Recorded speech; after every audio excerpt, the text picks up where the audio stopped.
right. trustworthy for you or not? Oh, wait, you do. That's Listen, is he trustworthy or not? yeah.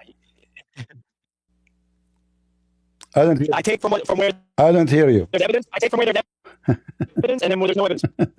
Your voice is cutting badly. Your mic is like messing up. It's scratching your mic. Your voice is cutting. I don't hear you. Are you there?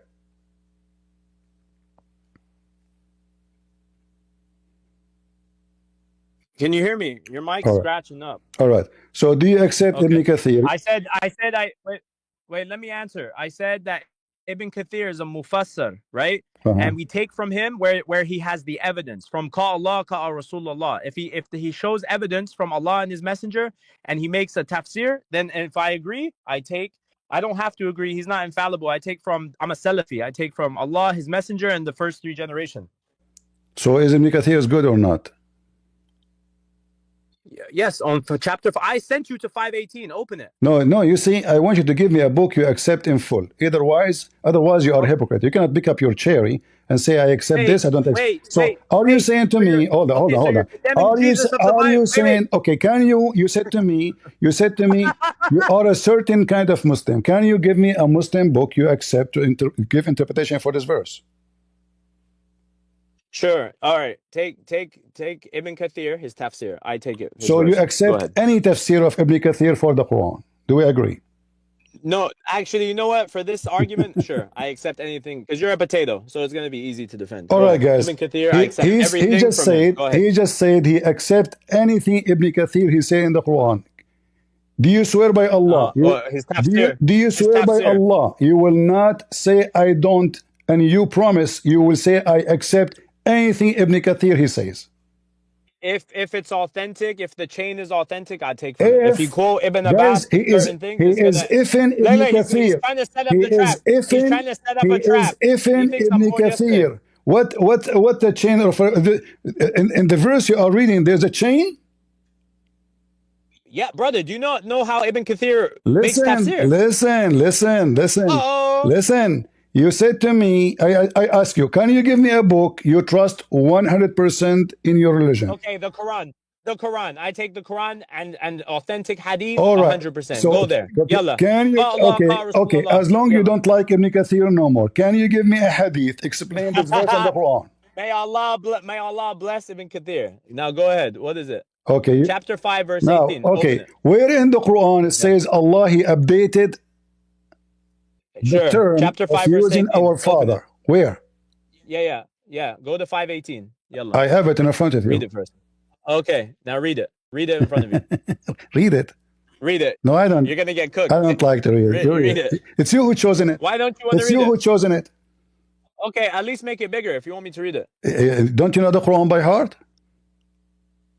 I mean, I want when I quote Quran, I want to quote it verbatim, not like the Bible. Okay, this is the maximum I can make it big. Go ahead.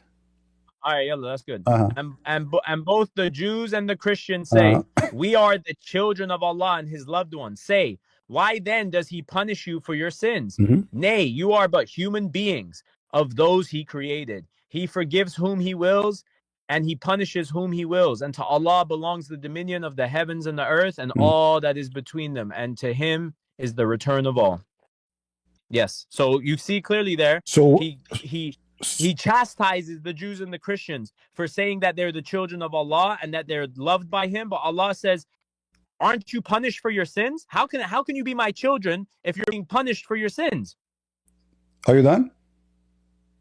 Go ahead. Okay. So guys, look how stupid Allah is. He's claiming that when the Jews don't disrespect. It's my turn. It's my turn. Shut up. I pissed on Paul. Shut up. Don't disrespect. Shut up. I pissed on Paul. I shit on Allah every day. You like it? You like it? You stay. I shit on Paul and I put my nuts all over Paul's okay, you can insult, no problem, but you don't leave. You started You are being you are making an excuse to run. Listen. So here, your stupid Quran saying that when you see guys, you will not let me talk. You want me to talk. See? He's a whore. Don't insult. Don't insult. Listen. Shut up. Listen. So now your stupid Quran. You said to me, Allah abrogated. You're stupid, Paul. Your Quran. Okay, get out of here. I will shit more on your prophet now without you in the stage. You want me to talk? So listen carefully, guys. The stupid Allah think when the Jews say we are children of God, he think they claim that they are not a human. And this is telling you that the one who wrote the Quran, the donkey Muhammad, he do not know what the Jews and the Christians believe. That when we say we are a children of God, we are not saying we are his son, the only son. No, we are saying we are all children of God. The stupid Allah, he think we are saying we are not a human. And the verse in front of you is so clear. Same time, you donkey, you said to me you accept Ibn Kathir. In Ibn Kathir, it says the following.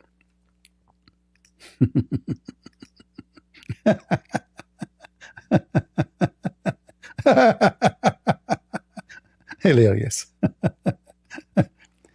And you know, funny, the Muslim, they think when they say, I accept some of Ibn Kathir, I don't accept the rest, because Ibn Kathir, sometimes he's a donkey. They are saying to us that we have a donkey, a person who explained the Quran. So he is not reliable to take what he say, for he is a donkey. So this donkey who cannot explain his book, in most cases, in this verse only he was right. In the rest of the Quran, he's a donkey. This is how donkey you are. So when you want, you accept. When you want, you reject. So if we go now Ibn Kathir, just to show you how donkey Ibn Kathir is. And remember, you said you accept Ibn Kathir. Hilarious. Read carefully with me. So Ibn Kathir, the donkey, claiming that Allah saying to the Jews, so why does he punish you for your sin? Meaning, if you are truly as you claim, so what the Jews they claim? They claim for real to be children of Allah. So Allah want to get them busted. So he said, okay. So if you are Allah children, by the way, the Jews don't believe they are children of Allah. We shit on Allah every day. And loved ones, then why did he punish you, prepare fire for you, for of disbelief and lies and claims and your claims and false claims? But you are just a human. So the stupid Allah, he think that the Jews, when they say that they are children of Allah, they are claiming not to be human. Allah state, you are just like the rest of the children of Adam, and Allah, the Lord of his creation, you are just a human, and he forgive whom he will and he punish who he wills. Allah does what he wills, and none whom escaped his judgment. This is Ibn Kathir. So the stupid Ibn Kathir confirm that the Jews, they claim for real, not they are saying maybe metaphorically, no. They claim, look what it says, meaning, if you were truly as you claim, Allah children and loves one, then why he punish you? And how we know that he meant what he meant when he said, you are just a human from those who he created. Nay, for what you say, you are just a human. In the case of Jesus, did Jesus says, I am created by my Father? No. Look what Jesus said, you scumbag, who don't want me to talk. The same as the Father, everything the Father do, the Son does. The Son, only the Son. And the Father, he have no job in judging anyone. All the judgment is into the Son. So who is the Son? Jesus is the judge in the judgment day for all mankind. Then we continue. That all men should honor the Son. All men, they should glorify the Son. The same even equally as they honor the Father.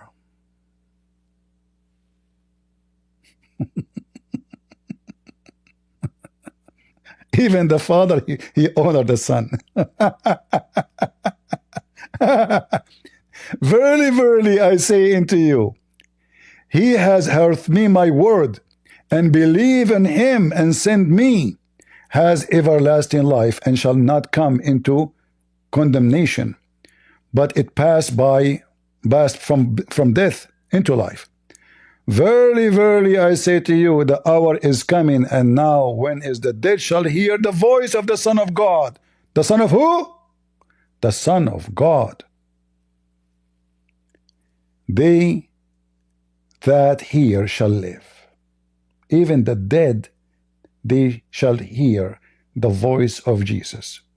For the Father has life in himself, so hath he given to the Son to have life in himself, and has given him the authority to execute the judgment, also because he is Son of Man. So Son of Man, he is Son of God. And this is why in Daniel chapter 7 it says, the Son of Man will come with the glory of his angels on the clouds, and his kingdom will be everlasting. If we go to Daniel,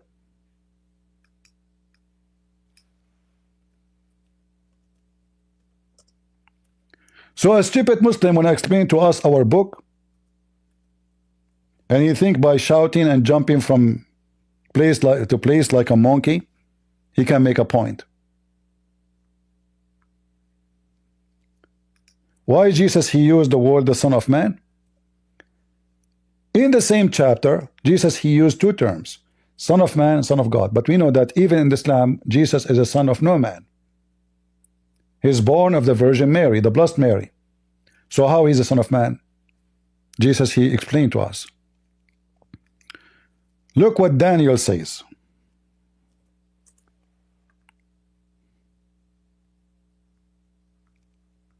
I saw in my vision by night, and behold, the four winds of heaven stove upon the great sea, and for a great beast come up from the sea, diverse one another.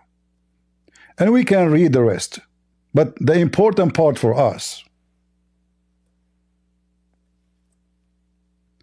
is where he say the Son of Man, to connect that with this. I saw the night vision, and behold, one like the Son of Man, like one what? The Son of Man, came with the cloud of heaven, and came to the Ancient of Days, and they brought him nearby before him. And there was given to him the dominion and the glory and kingdom, that all people, nations, all languages should serve him. His dominion is an everlasting dominion, which shall not pass away, and his kingdom that which shall not be destroyed. So now who is the Son of Man?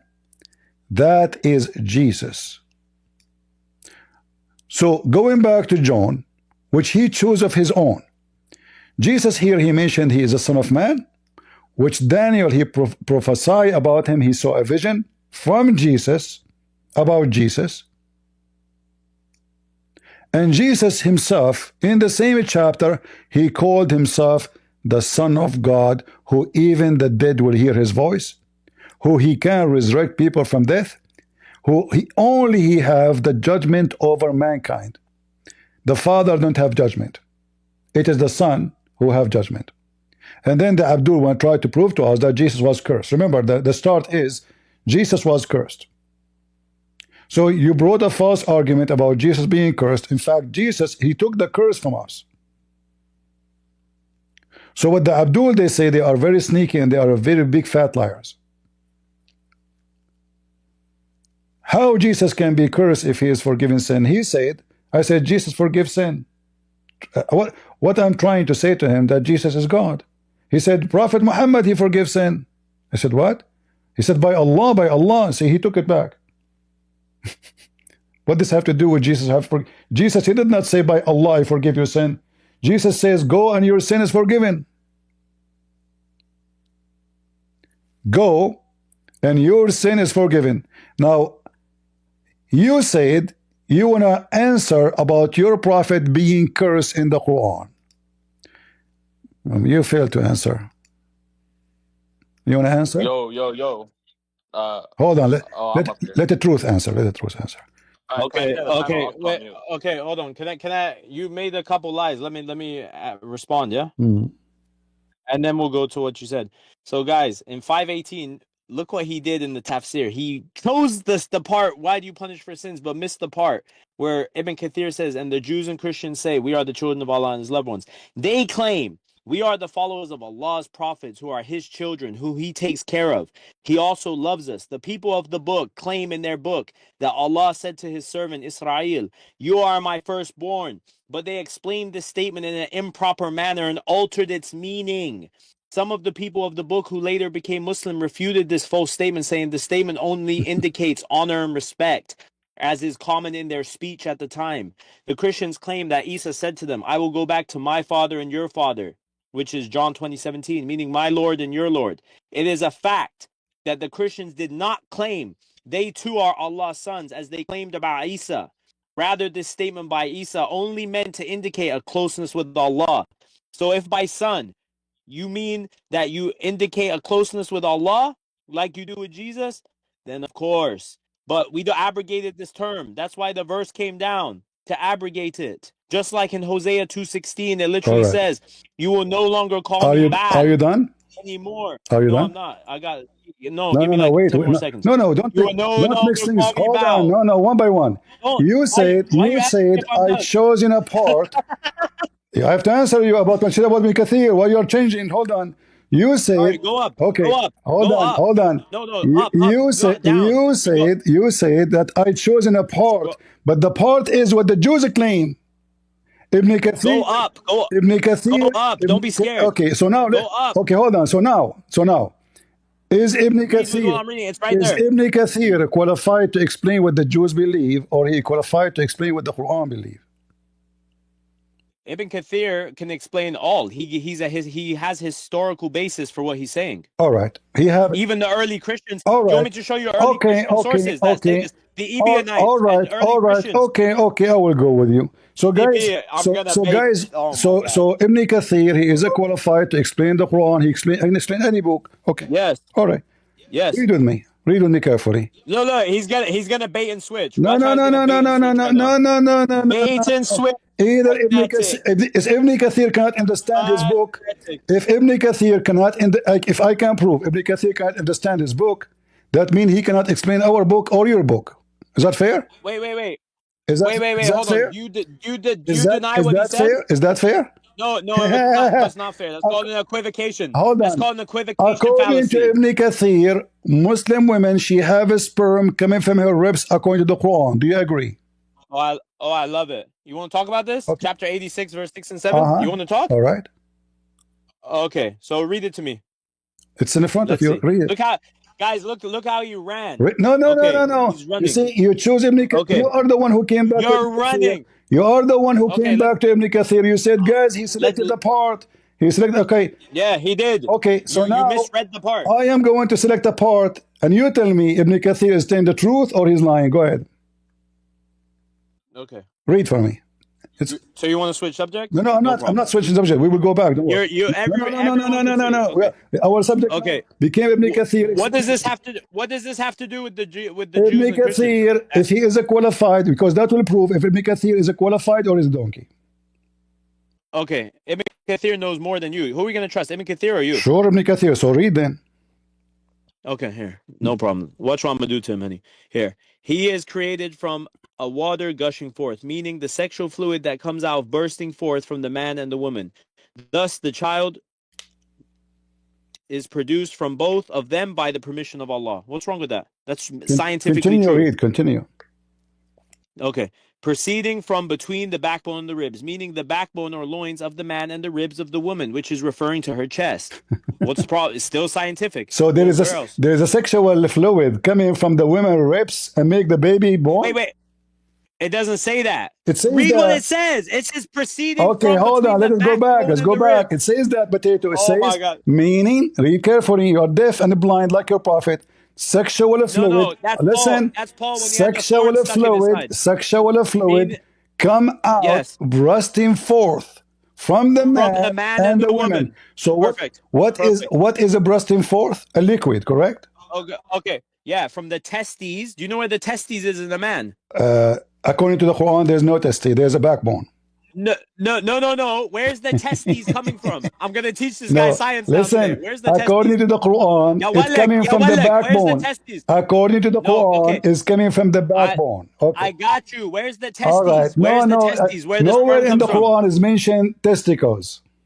I'm giving you science. Is the testes don't where? Tell me, where is the testes? I don't go. I go by the Quran. The Quran is the book of science. Listen. Read.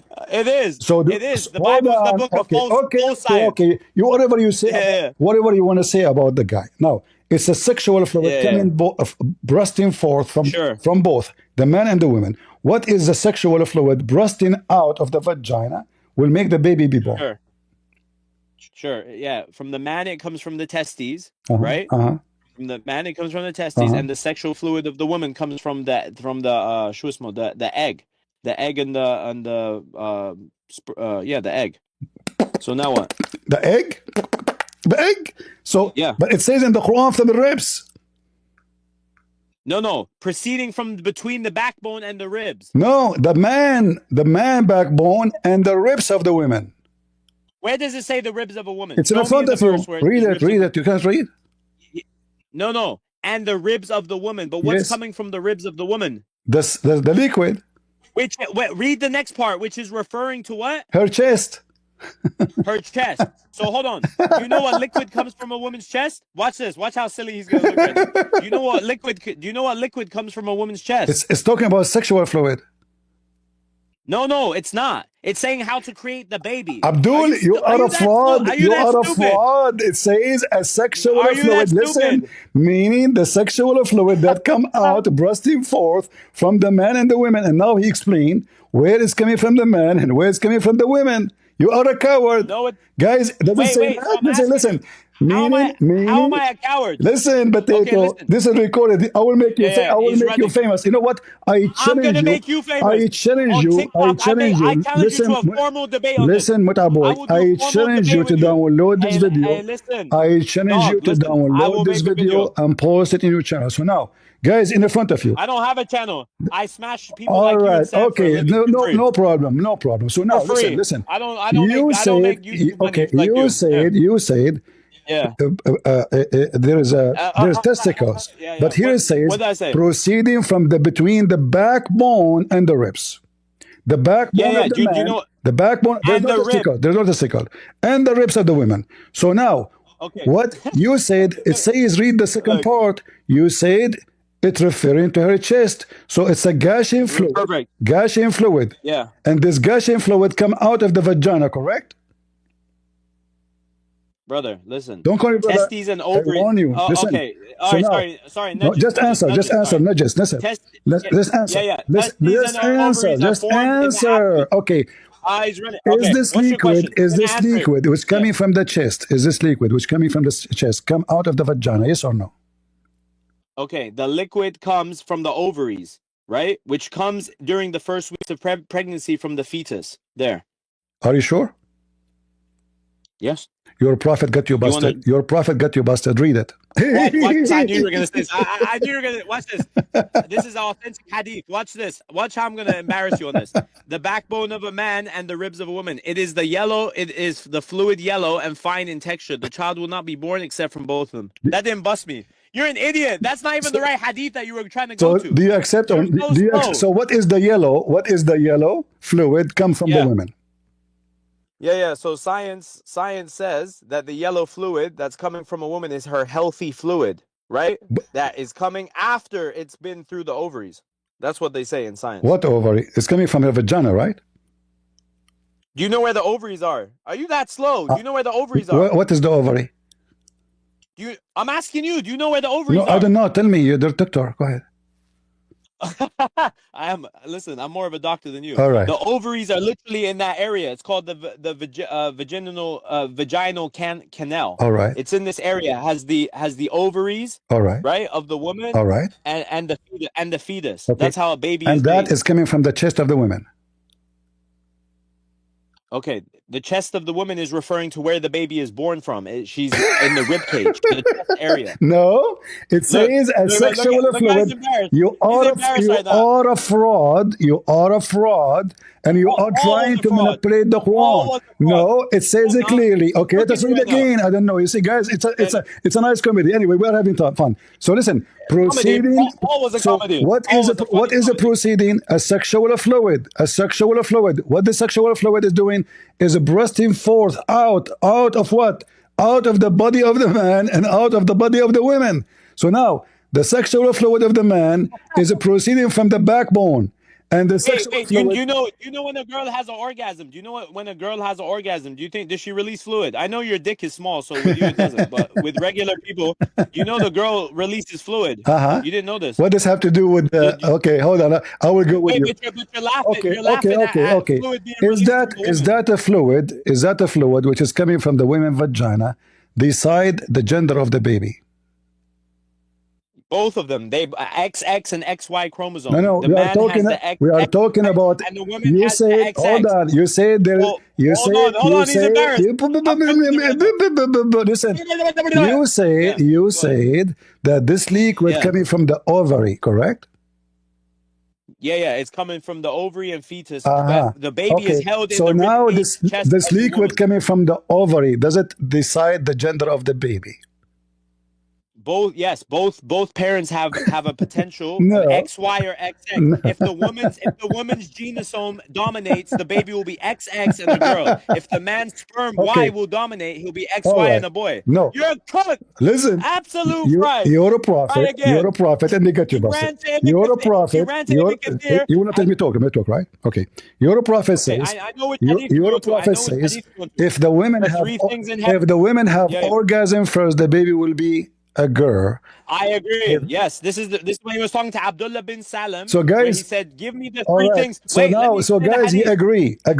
So according to science, if the women have orgasm first, the baby will be a boy, a girl, and if the man have orgasm first, will be a boy. So now, listen carefully. Listen carefully. Prove that wrong. Prove it wrong.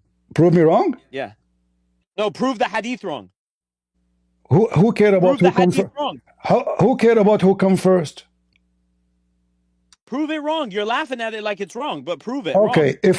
if we open any scientific website, do you agree? Okay, you want me to? Do you agree with it? Not any scientific website. What do you mean? I want you to choose for me. I want you to choose for me yourself. Choose for me any scientific website. It's not a Muslim. It's not a Christian. It's just a doctors, okay, whatever it is. A doctor, an atheist doctor. You want me to go to an atheist doctor? No, it's science. It's science. Okay, it's science. Maybe you can prove it. Listen. I want to see who is the donkey can sponsor what you just said. That if a woman she have a yellow fine orgasm liquid which have nothing to do with the baby, if she came first, the baby will be a girl, and you agreed. And if the man has orgasm first, it will be a boy. I'm gonna quote it right now. Dr. Mohammed Al-Bar. No, you are quoting Abdul. I said. No. I'm quoting a doctor. No, doctor. you are not quoting. You are not quoting. Okay. Hold on. Give me the website of the doctor so we can laugh together. Oh, you want the website of the doctor? Okay, type in doctor. No. Give me the website. Give me the doctor. Give me the website. What do you mean the website? It's from a book. Yes. The book is called Human Creation Between Medicine and the Quran. Human Creation. Type in the book, Mr. I read book. Human Creation Between Medicine and the Quran by Dr. Mohammed Al-Bar. Can I read to you page 164 real quick? In brief, the factors governing the child's resembling one parent, grandparent, or even coming with you. Look how he's laughing, guys. His religion's a joke, and he's laughing at me. Everybody, we have to laugh because your religion is a joke. Yeah. So now prove me wrong. Okay, listen. Okay, listen. I will prove you wrong. Everybody will laugh at you. We can open any website in the internet which have nothing to do with the Christians, have nothing to do with Muslims. It's not about the Bible. It's not about the Quran. It's just about science. Can we agree on that? Okay, prove me wrong.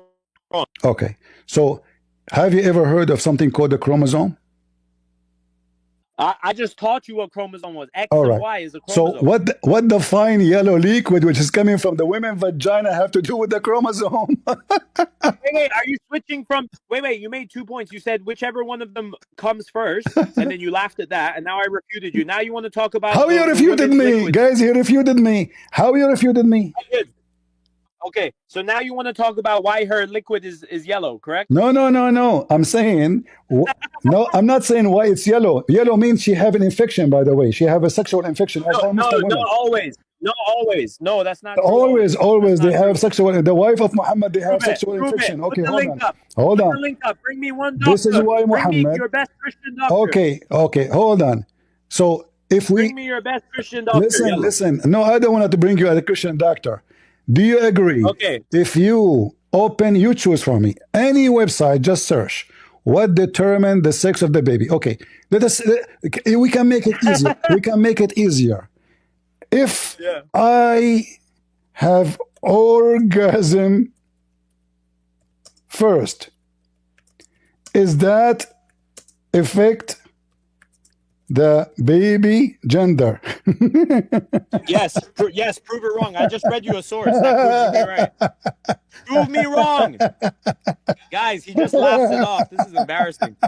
All right. Dr. Muhammad Al-Bar in the book Human Creation all right. Okay. goes into extensive Do you see my screen? There's a hadith up, yeah. All right. I will use Google as it is in the front of your eyes.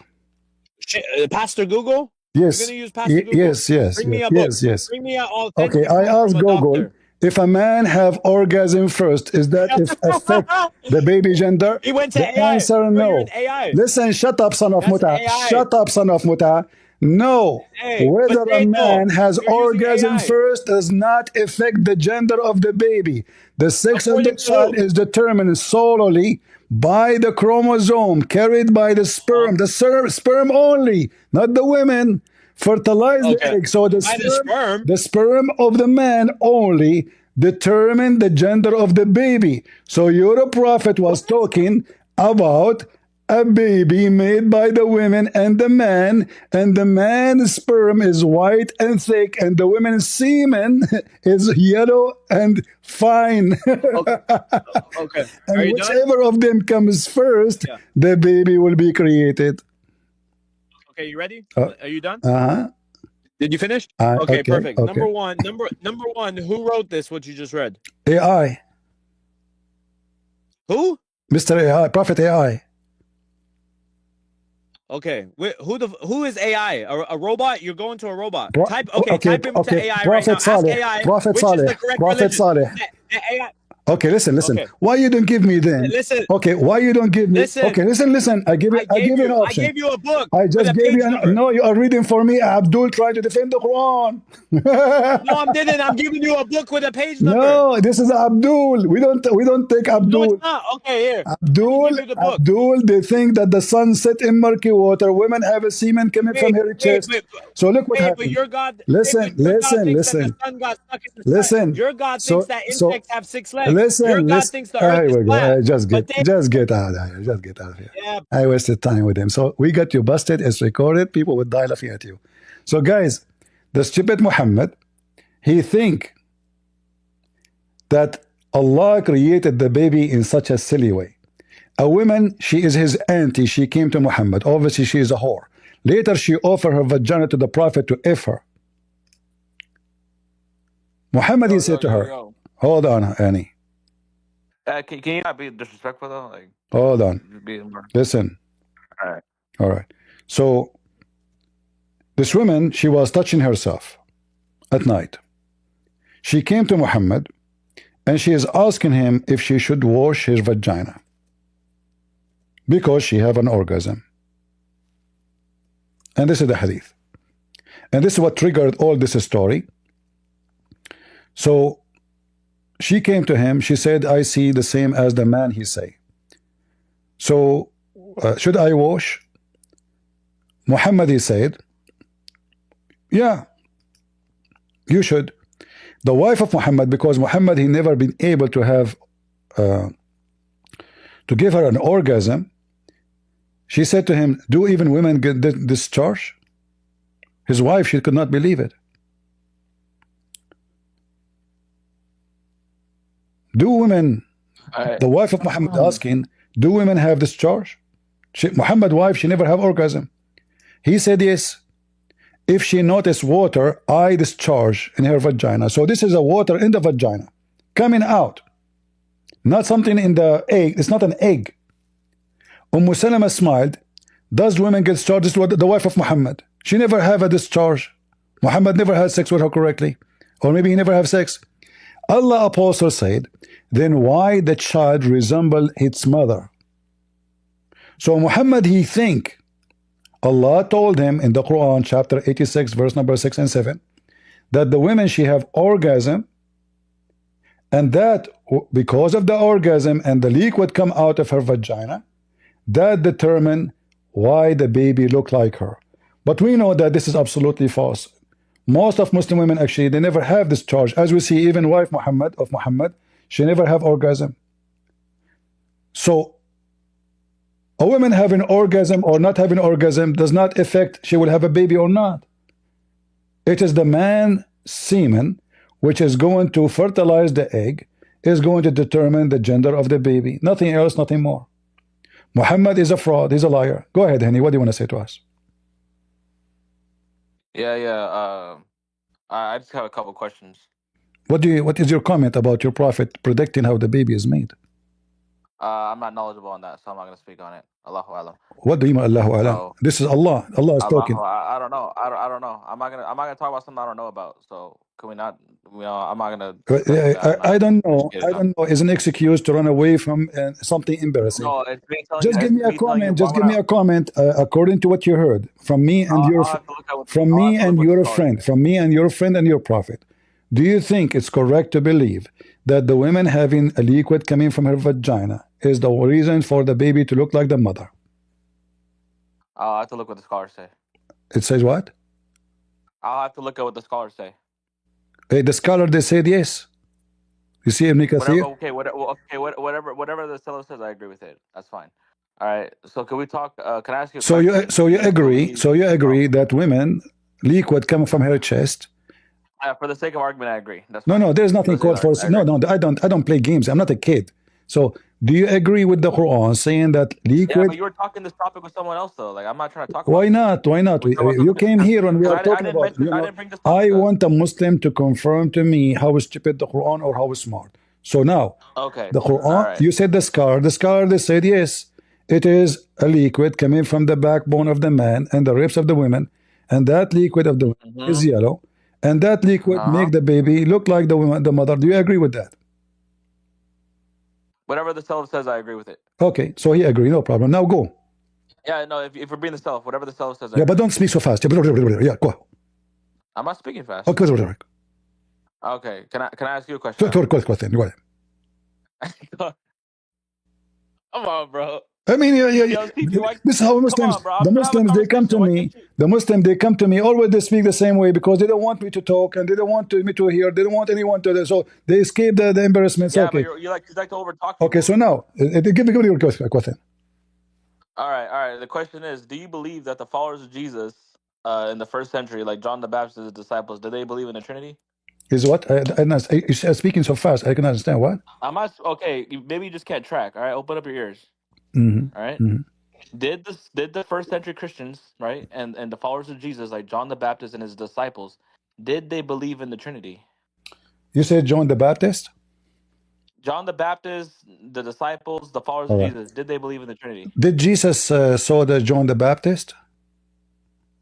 What? I'm asking you, did Jesus saw by eyes John the Baptist? Did Jesus saw? But what? What are you saying, bro? Did Jesus saw? He's saying he's seen. Did Jesus see? Did Jesus see? Okay, see. Okay. So did he see John the Baptist? Of course he did. What? All right. John the Baptist So baptized them. Okay. now Okay. when Did he believe in the Trinity? That's a simple see question. so when Jesus seen John the Baptist, if there is something happened if there is something happened when he saw listen, when he saw John, he seen John the Baptist, if there is something special happen. According to you, to your Bible, I guess the Holy Spirit supposedly descended. That's All fine. right. And what the Holy Spirit said? I forgot.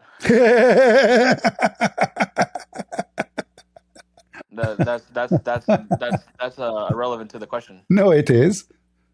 That's irrelevant to the question. I'm no, asking. Okay, it is. so can you No, I. did, No, okay, it. okay, No, did John it the Baptist is. believe in the Trinity? No, Yes it or no? is. Did he You believe in the said Trinity? is the Trinity is exist Oh or my not? Lord. Okay. So when Jesus got baptism, and then you said there is a Holy Spirit appear. You said that, right?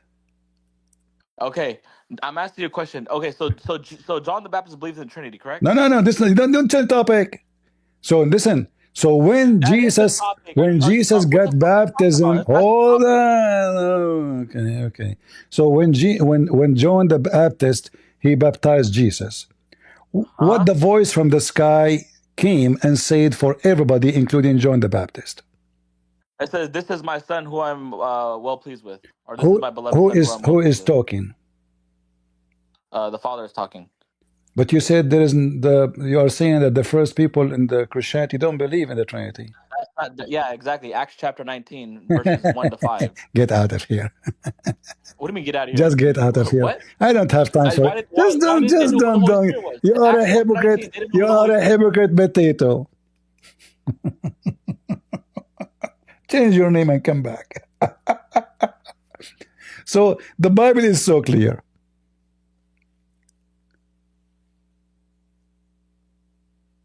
The Spirit descending, Spirit of God, like a dove, and a voice from heaven. So now we have the Holy Spirit. And then a voice from heaven said, "This is my beloved Son." So the Trinity is later came, or it is in the time of Jesus. Same time the Trinity is exists in the stupid Quran. If you go to the stupid Quran, you will find the following.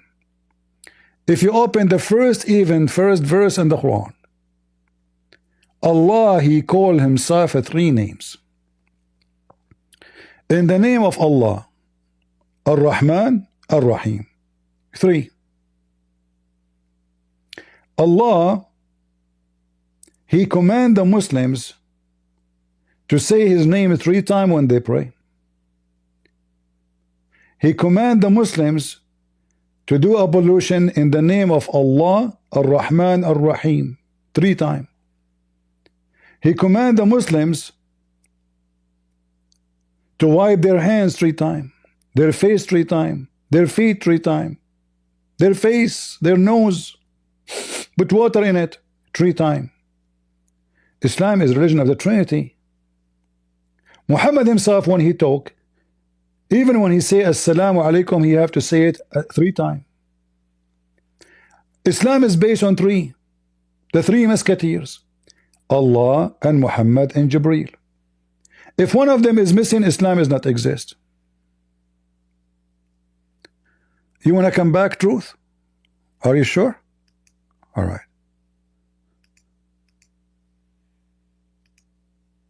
Truth did not have enough. Man. All right. That argument is horrible. Wait, you said we're going to go back to the other topic, yeah? Because we went over this. Now let's go back. No, we did not finish yet. You did not finish your run. Oh, okay. No, how did I run? You kicked me because you were getting cooked. No, you shout, you scream, you call names in order to run away. That's all. I didn't. I didn't. So now I show you Prophet AI saying that the man. Who's AI? That's not an authentic source. Sorry. Okay, give me a doctor. Give me a doctor. Okay, so we can go down. Give me a doctor. We can go down. Do you accept any doctor? Just let me see your evidence. Tell me I don't accept any which website you like me to click in. Tell me which website you like me to click in. Okay, please click on Human Creation Between Medicine and the Quran by Dr. Muhammad Ali Al-Bar. Open this book. Get out of here, man. Open this book. Abdul Zakir Naik, guys. Dr. Muhammad Anwar. I open for him in front of him the whole internet. Choose for me anyone. You stupid idiot.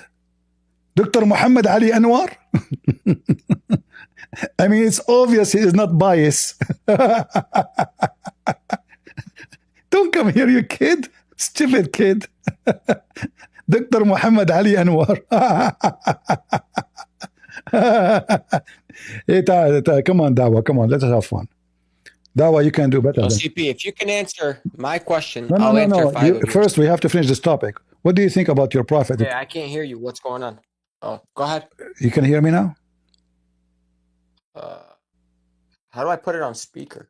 I can hear you. Go ahead. Go ahead. All right. So your brother here, he agreed that women, they have a liquid coming from her chest, and this liquid comes from her vagina, and that caused the gender of the baby.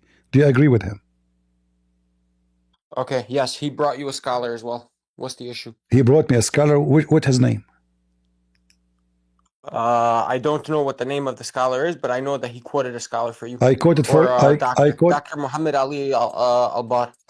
So Muhammad Ali, he said that there is a liquid coming from the chest, and that liquid comes from the vagina, and that liquid is the reason for the baby to be created, correct? Yeah, yes, and yes. You asked for a scientist. He provided you a scientist. Okay, but do yourself. Now, my question is: do you worship one God? Don't change topic. Do you agree with his scientist? Yes, I agree. Okay, yes. But read with me carefully what it says here in the verse. It says that the semen is coming from the backbone of the man, and then the liquid is coming from the ribs of the women. And the scientists he mentioned never mentioned any of those things. How do you know? Did you look at the quote? Can you read for me the quote he's just saying? Okay, let me get it. Okay. Can you give? Or if you want, bring him back up. Can you give us? No, give us the link. Can you give us the link? He refused to give us the link because he's a liar. Can you give me the link for the book? Look, that's his argument, not mine. Okay, so then give me your. Then give me. Then you give me your argument. Go ahead. Okay, I have my. You want me to ask you my question? No, give me your argument about the sexual fluid coming from the ribs. Yeah, it's very stupid. Yeah, I know it's very stupid. The verse refers to fluid. Yeah, the verse refers to fluid, and the fluid comes from between the backbone and the loins and the ribs, right? So even if the Quran was referring to sperm, the sperm is created in the testes, which are located between the loins and the ribs. There's no word. The Quran does not refer to what the word loins mean. What the word loins mean? Bro, do you not know what loins are? No, tell me what does the word mean? Bro, CP, are you serious? I'm serious. Tell me what does this word mean? Oh my God, bro. What? Tell me. What does that mean? Okay, CP. Loins have different meanings depending on which context it is used. Okay, but it's not exist in the Quran. It's not exist even in Ibn Kathir. You see, they put it between two brackets. It's a fabrication. It's a backbone. Beautiful. Okay. Ibn Kathir, it says backbone. Beautiful. Okay. Beautiful. All right. Okay. So what is your argument? Lay out your argument. The semen is coming from the backbone, not from between the backbone. It doesn't say semen. It doesn't say semen. It says. No, it doesn't. Are you sure this is not about semen? Yeah, the word nutfa is not used. Oh, the word nutfa is the semen, right? Yeah, is the word nutfa used? Yes or no? So is the word nutfa is semen? Is it used? Yes or no? Confirm to me. Is it semen? Is it used? Okay, yes guys, or no? look at this. You see how they play games? You're running. I say, is the word nutfa used? Yes or no? I say the semen coming from the backbone. You said the word nutfa. And I said that the Quran doesn't mention the word semen in that verse. Okay, so is the word nutfa is the one present semen? That's not my question. My question is the word nutfa in there? Yes or no? No, listen. So now, why you mentioned to me the word nutfa? If there's no nutfa there, then so what you wanted to say to me when you said nutfa? Oh, beautiful. The word nutfa is not used, which refers to a small drop of fluid. Is that semen? Yeah, nutfa would mean semen. the word ma'a is used. Okay, so guys, nutfa means... Which refers to a small dropper of fluid. All right. So nutfa means semen, correct? Okay. Did you not just hear what I said? No. In the verse that you're quoting, the word nutfa is not used. No, this is not a question. When you said to me nutfa, that's my answer. What is not? That's what, my answer. Okay, listen. I don't know anything about Islam. Tell me what nutfa mean. I don't know. What? Now what? What the heck? Yep, I don't. Now what? Is that the way how you take the elevator to escape the embarrassment? You said to me. No, this is you my said way to of me. spanking I said you this is. that the word I is said. not I used said in this the is verse about. that you're quoting. I said this is about semen. You said how? The word nutfa, I said it's not. Now show me the word nutfa exactly. in that verse. So when you say to me it is not, show me the word nutfa. That means you agree that the word nutfa means semen. No, I'm agreeing that the word nutfa is not used in the verse. I said this is semen. You said no, the word nutfa is not there. Let me.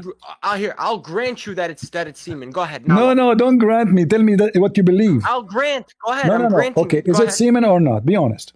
I'm granting it. Go ahead. No, yes, don't grant me. Don't grant me just to make an argument. Yeah, I'm granting it for the sake of argument. No. Like I don't want for the sake of argument. I don't want for the sake of. I want to answer. What not? Okay, then. What nutfa mean? Now we're at a stalemate. What nutfa mean? The word nutfa is not used in that chapter. This is not the question. What the word? You are the one who mentioned it. You have to explain to me what. It's you who mentioned nutfa. So what nutfa mean? Simple. Okay. The word ma'a is used, and it refers to a small drop of fluid. The word what? The word ma'a? Yes. What is the word ma'a? It refers to a small drop of fluid. Where is the word ma'a? Where is the word ma'a? Okay, my friend, we're not gonna play these stupid little games. No, where is the word ma'a? You said the word ma'a. Where is ma'a? In that verse that you're quoting right there. Where? Can you show me? Oh my God, this guy is so slow. Don't say me, oh my God, so am I Allah. Where is the word ma'a? Tell me. In chapter 86, verses 5 through 7. Okay, which one is the word ma'a? Can you point your finger at it? Which one? Yeah, I can't turn my camera on. How do you want me to point my finger? Okay, can you take a screenshot and put like a... Bro, I'm not playing these little games with you, bro. There's no ma'a. There's the whole chapter doesn't have ma'a. You are an idiot liar. Yeah, okay. And the word no, don't say me to me, okay. You're the liar. Don't say it's okay. Don't say okay. Where is the word ma'a? Where's the word nutfa? No, you said there's word ma'a. You said there is a ma'a there. No, you're the one saying the word nutfa is used. I did not say nutfa. I say the semen. You said no. What is the Arabic word? Guys, do you see the stupidity? What is the Arabic word for listen. semen? Now you fabricated the word. You added the word to the Quran. What is the Arabic word? Where is the word ma'a? Okay, tell me. What is the Arabic word for semen? Listen. Stupid idiot. Don't change topic. Don't change topic. Don't change topic. This is the chapter in front of you. I will put it in front of you on the screen. Chapter 86, verse number. Okay, do you worship one God? You said you don't have. You can worship one God. So now this is chapter 6. Which word is ma'a? TP, do you worship one God? Don't change the topic. Which one is the word ma'a? Bro, you got which one? Potato. Don't try to escape. It's potato, not potato. Potato. I fry you. Now, potato. Don't change the topic. Which one is the word? Which one is the word ma'a? Potato. Potato. No, I say potato. You're a prophet. He called Mary the daughter of Amran. Oh my God. Because he's a potato. And your Jesus, so now don't change topic. Coward. You see, guys, he's trying to escape the embarrassment. Okay, listen. No, we already came to a conclusion. All right, you can't show me the word nutfa. Now tell me, do you worship one God? I will tell you my opinion. Nutfa is a semen in Islam. Do you agree? Okay, now answer my question. Is the word nutfa used in that verse? Yes or no? No, it's not. Thank you. Thank you very much. Okay. Move on. Do you worship one God? Yes or no? Hold on. Guys, thank you. Move on. No. Hold on. Here it says, hold on. You're a prophet. Your Quran saying it is a sexual fluid. Listen. So now, as long you agree that nutfa is a semen, and nutfa is not mentioned in that verse, so what that sexual fluid will cause the baby to be born? Go ahead. Cooked. You're cooked. You got cooked. Okay. So now, CP, what is a sexual fluid? Potato, what is a sexual fluid? Tell me, do you worship one God? You see, guys, his new is not only smashed. So what is a sexual? Why you're changing the topic? Because you're embarrassed. It's okay. Your mama, she will be embarrassed you just about admitted you. the word nutfa is not in there. No Now tell me, do problem. you worship one God? So now the word nutfa means semen. I agree with you. The Arabic means semen. Okay, beautiful. All right. So now, beautiful. what is CP, do you worship one God? No, beautiful. What is the sexual fluid? No, you don't worship one God. Fluid? Somebody cook that. Somebody cook that. You just said you don't worship one God. Just get out of here.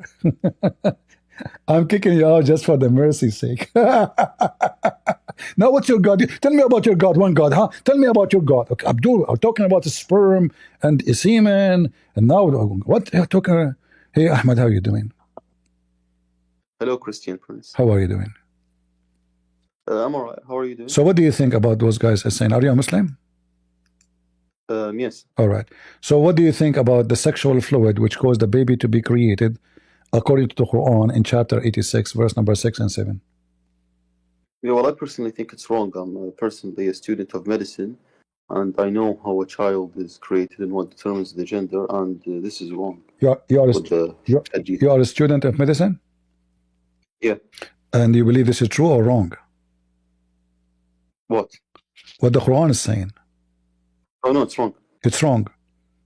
But isn't this mean that Islam and Muhammad is false? I'm not sure if it was the Quran who was saying it or the Hadiths or the. No, the Quran. The Quran is saying, and this is the interpretation of Ibn Kathir now. So the Quran is saying, do you know Arabic?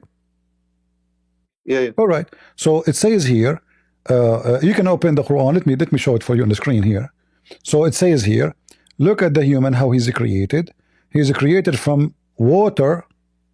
The Quran used the word water, gushing forth from between the backbone and the ribs. Okay, which verse is this? Chapter 86, verse number 6 and 7. So chapter Surah Tariq? At-Tariq, yes. Okay, chapter verse number 6 and 7. So it says خلق من ماء دافق يخرج من بين الصلب والترائب. All right. Yeah, from a spurting fluid. All right. Okay. So I think that refers to the sperm. All right. So is the sperm coming from the backbone of the man, and there is a sperm of the woman coming from her ribs? No. So the Quran now proving to be false. What do you think? No. So they're actually when it says basically it comes out of between the backbone and the ribs. I think it's referring to the baby that's coming out. No, it says that's what. My friend, the baby is not a fluid. It's not a water. He's created from water, and this water is gushing forth. It's coming out of the body. The man orgasm and the woman orgasm. Is the baby is a water when a woman she gave birth to a baby? Do he come out of a water and we put him in a dish? No. It's referring to the human in the verse 5. It says water. It says water. It says water. Yeah, well, that's what it says. So now, this water is gushing forth. This is the orgasm. Yeah. All right. So now, how the gushing forth orgasm is coming from between the backbone of the man and the ribs of the woman. Yeah, I know. I told you that's wrong. Huh? That's wrong. Yeah, I told you that's wrong. It's false. Okay, so now do you agree with me? Quran is wrong? Okay, well, I'm personally a Shia. I don't know about what the Sunnis think. So you are a Shia? You are a Shia? Yeah. Okay, according to the Shia, how they explain this verse? You'll have to go to the tafsir of the Shiawite, tafsir al-Burhan. All right. Can you tell me what al-Burhan says? Okay, we'll just go on it online on Google. I know, but what do you know? Do you have an idea what the Shia says? No, I don't. I'll have to check it. All right. Okay. So, should I go on it? I will find it for you. No problem. Okay. All right. Okay. You mean al-Burhan fi tafsir al-Quran, correct? Yes. All right. So this is al-Burhan fi tafsir al-Quran. Which sect is your sect? 12? 12. The 12. 12, yes. Okay. So now, this is Al-Burhan. All right. Let us go down here. All right. Read for me. This is the interpretation. Okay. Where is it? I don't see it. Did you put it on the screen? Oh, you don't see it? Sorry. Okay, hold on. See, Ahmad is a we can talk to him. He is not going crazy, and we can talk, have a conversation. The others, they are just because they are not confident about their faith, so they think by speaking over you, they can make themselves sound like they are having a victory in a conversation. But here we are not trying to have a victory. We are trying to see the truth. Go ahead, Ahmad. You see it? Yes. So it can says, can you read and translate, please? Can you read and translate? Yes. So it says, when it says خلق من ماء دافق, it says created out of a sprouting fluid. قال النطفة التي تخرج بقوة, the sperm that comes out fastly or strongly. يخرج من بين الصلب والتراب, it comes out of the backbone and the ribs. قال صلب الرجل, basically the backbone of the man, and then what was the rib cage of the woman.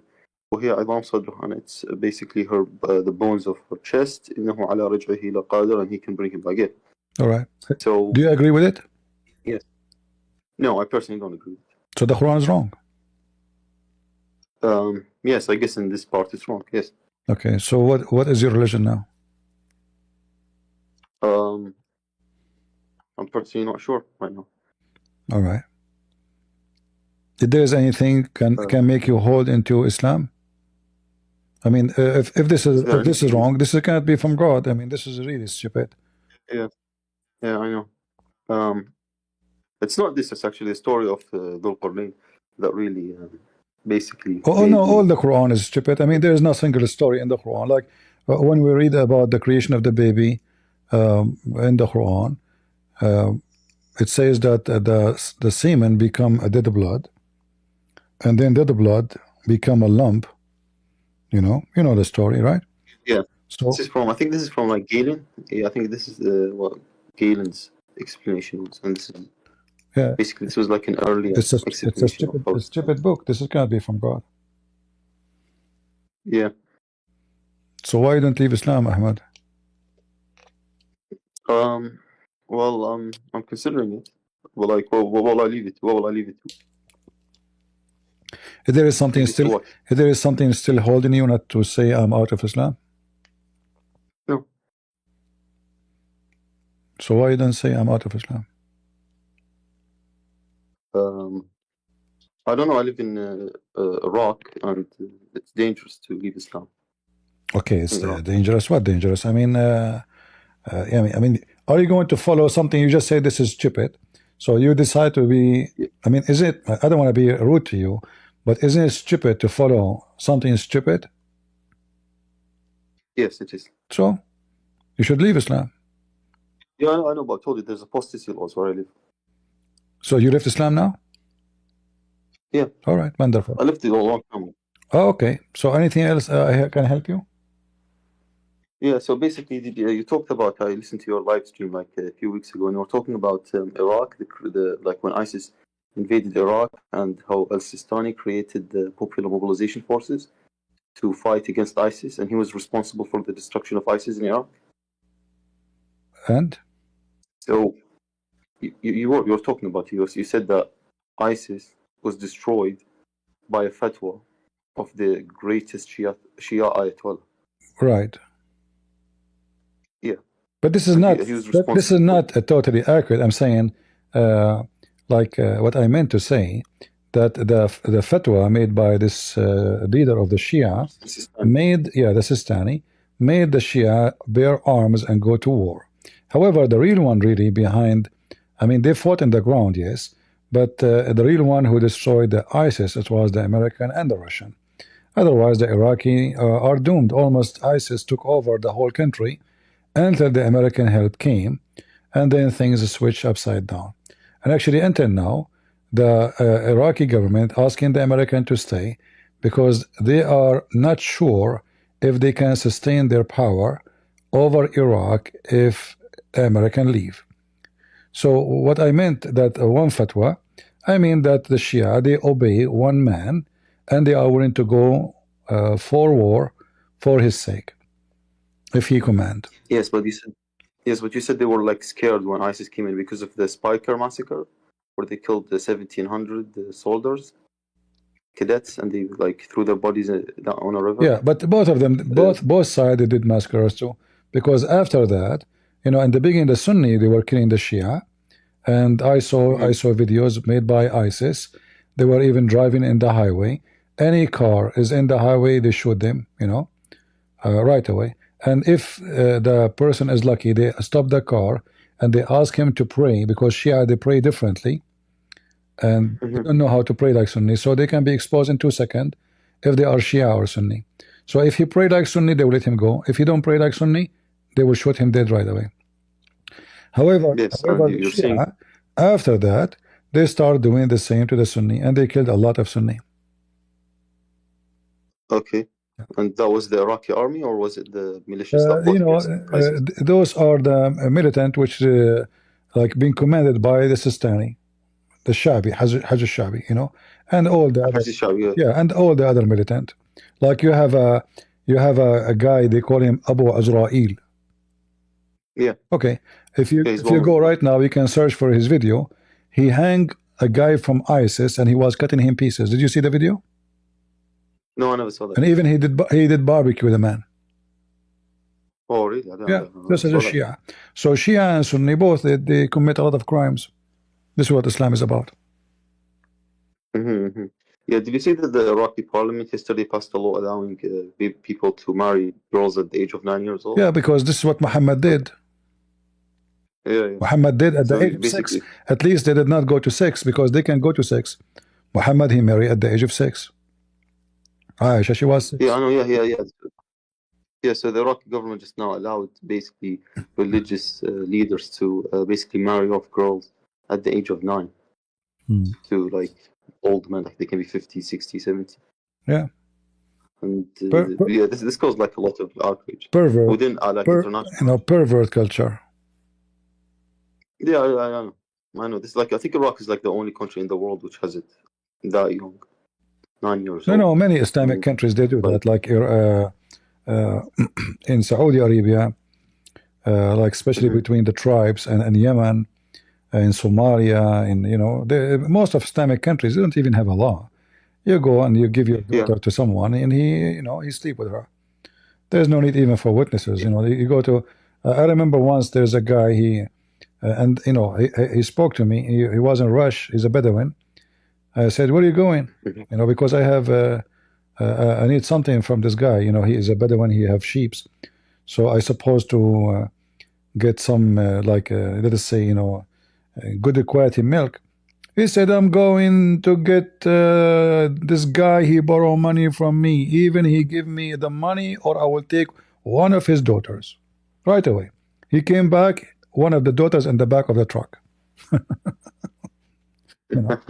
Yeah. I mean, so there's no government. They are tribal, and the guy, he could not get his money. The guy, he borrowed money from him to buy a TV. He did not pay him back. So either he pay me the money, or I will get one of his daughters.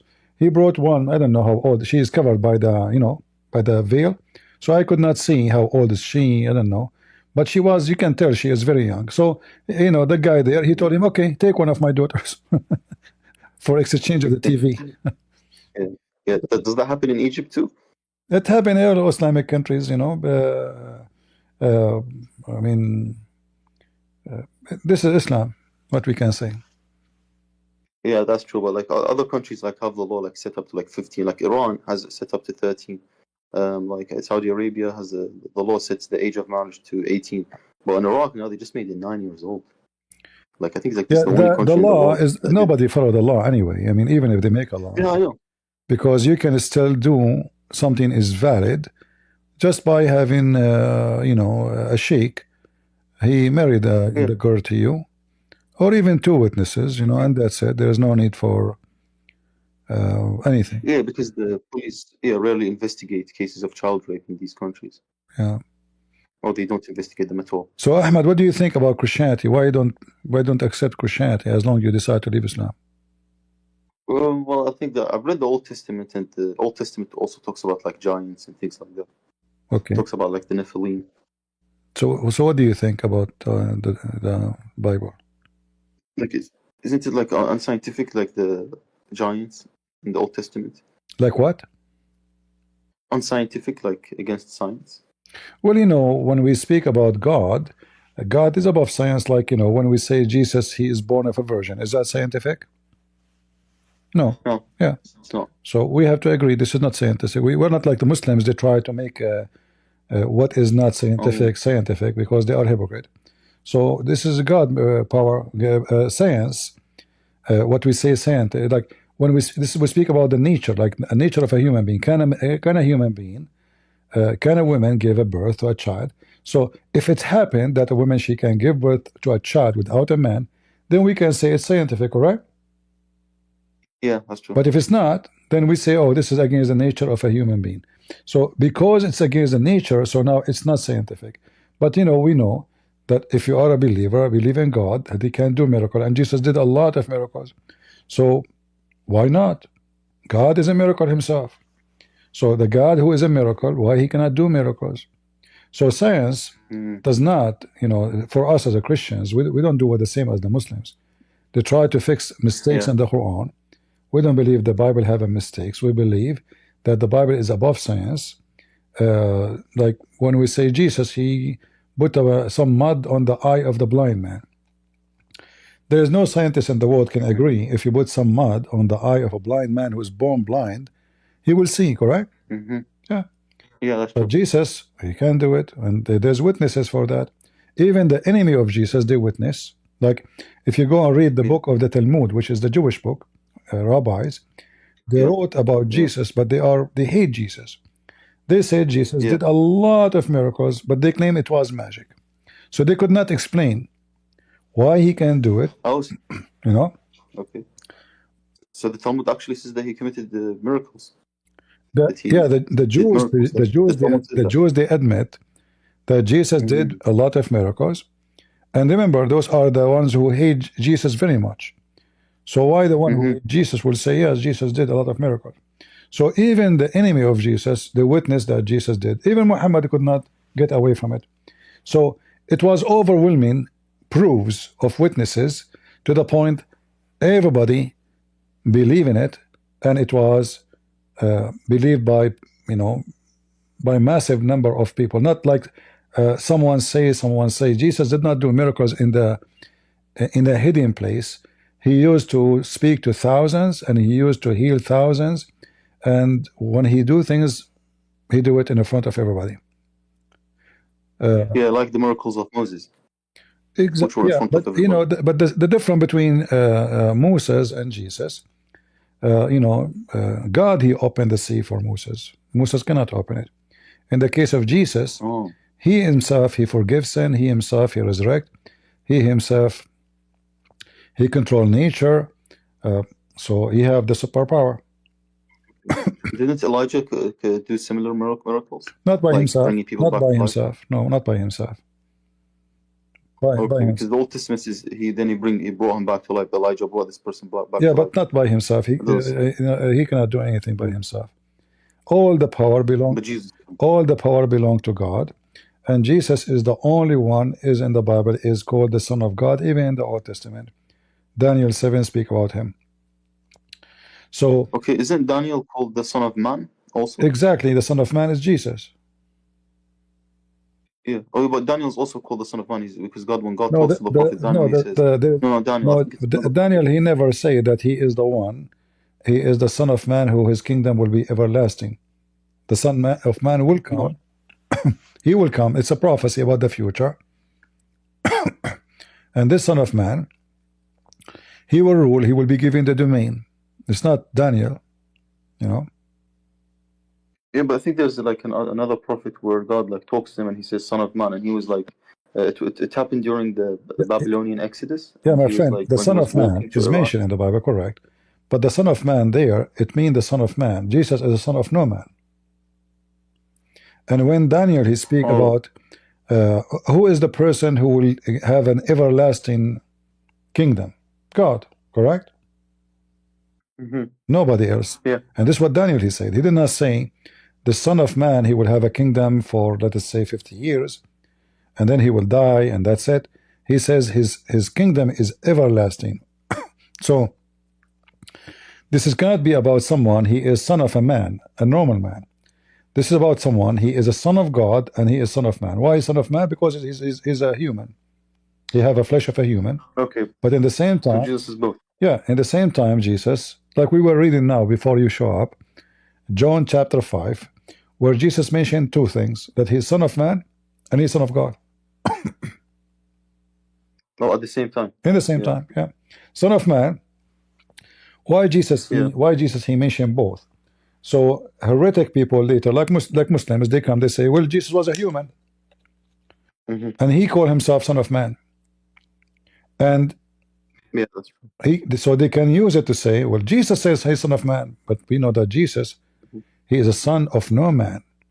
This is why he is. This is the reason he is a son of a Virgin Mary. He have no father, physically. Okay. And then when Jesus, hold on, when Jesus mentioned that he is a son of God, so now if somebody is heretic, he's going to say that Jesus was God only and no flesh. Then he will not be able to do so, because Jesus mentioned that he is son of man.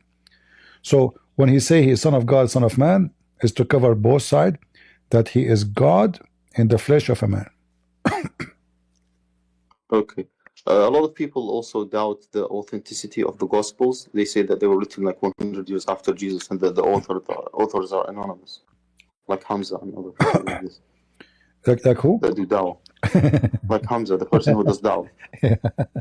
Yeah, but my friend, the problem is when a Muslim he speak about this, and then his Quran says we confirm what is between their hand. The Muslim, they try to fix it, saying, oh, they confirm only the good part of it. No, it says confirm what is between their hands, you know. So the Abdul, they are desperate, you know. Chapter 33, verse number 3, مُصَدِّقًا لِمَا بَيْنَ يَدَيْهِ, confirming what is between his hand, whatever it is. All right. And then the same, you know, all of this. Chapter 5, verse number 48. And different verses says, مُصَدِّقًا لِمَا مَعَهُمْ. Lima ma'ahum. And you speak Arabic very well. All right. So this is chapter 2, verse number 89. So whatever is with them, the Quran confirming what is with them. So if the Muslim they say that there's a doubt about the scriptures, etc. Okay, well the Quran mentioned that Muhammad he have the scriptures of the Christians between his hands. Show us. If Muhammad don't have it no more, between Allah and Muhammad, they themselves they hide it, and they are behind the corruption. Yeah, a lot of, like, I don't know, I've read a lot of interpretations, and they say lima bayna yadayhi is a phrase which means something that existed before. Yeah, no, it exists before, but it's said no, it's between his hands. Yeah, they say if it exists before. No, like you see, before. Arabic is a clear language. If I say what it was before, I can say what it was before. The Arabic language is full of words. There's no need to say what is between his hands if he have nothing between his hands, right? So it was between his hands. Yeah, it says bayna yadayhi. Okay, let me show you again, huh? So, but I thought there was no Arabic Bible before. It doesn't matter. Muhammad did not know how to read, how to write, according to Muslims. Still, he confirmed what is between his hands. Who cares? So now, in chapter 2, verse number 97, it says, مُصَدِّقًا لِمَا بَيْنَ يَدَيْهِ. Right? The Muslims in the translation, they try to hide it. They don't use the word hands. Look here, it says, where is the word yadayhi? It says what confirming what came before it, but nowhere it says that. Yeah, that's what they translate. You see, false. Yeah, they say lima bayna yadayhi, he means before. Exactly, but the Arabic, that's what they say. But the Arabic says what is between his hands, correct? All right. So, so it have to be physical book, and we can prove it. Muhammad he swear by the Torah, and he said, "Amantu bika wa biman arsalaka." I believe in you and the one who sent you. What he was talking about? He put his hand over the Torah and he placed the Torah over a cushion. So is that between his hands or not? Yes, it is. Okay. So this is when the Muslim they try to fix it, they are giving false interpretation because that would destroy all the idea of Islam is coming to correct the corrupted Christians. Because Muhammad he took an oath. Yes, and the false translation. Yeah. And the false translation also. Yeah. So Muhammad physically he placed the cushion. Look, and he now Muhammad is being hypocrite. He placed the cushion in the top of the pillow, showing respect to it. He said, bring the Torah. He took the cushion from underneath of him. He did not put it in the ground. He showed respect in the front of the Jews. So he would draw the cushion from beneath of him and he placed the Torah in it, saying, and now his hand is on it. Because he placed the Torah in it. I believe in thee and the one who sent thee. So if the Torah is corrupted, because Muslims they say the Torah and the gospel are corrupted. So Muhammad was taking an oath on what? Yeah, I know. That's just basically destroys the entire narrative. If Muhammad was taking an oath on an Arab in the Quran, in the Torah, which is corrupted, that means he is a false prophet too. Yeah. So that's just outrageous. Yeah. All right. Anything else? I don't even know what to say. Anything else? No, no, there isn't. Just like when you try to talk to people like in the Middle East about Islam, they just get aggressive and physical. Like, yeah, I know how they talk. This is why I have to be with them aggressive too, because like those Middle Eastern, if you speak to them kindly, most of them for sure, not everybody, depend on their family. They think you are weak, They take advantage of you. So your kindness will become as a weakness for you. So I know, like now, you came here. Did I insult you? No. Did I shout on you? No, because you're speaking nice. No, even if you disagree with me, that's not because you agree or not. You speak nice, I will speak nice. You speak, low voice, I will be with low voice. You make me, I have to repeat my question 1,000 times, I will be angry. Very simple. Yeah. Okay, but other people you shout because they're disrespectful. Yeah, Muslim in general, they are very, first they are hypocrite. Like the guy he was here, we show him what the interpretation is saying. He said, I said, so the semen is the semen. Is this a semen? He said it doesn't say nutfa. Okay. So are you saying now nutfa is semen? He refused to say.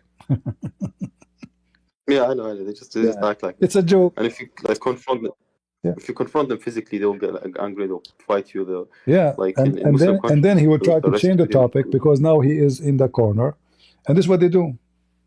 This is why you have you have to hold a Muslim from his tail. Otherwise, there's no point of the conversation. He would try to change the topic in the speed of light. Yeah, that's true.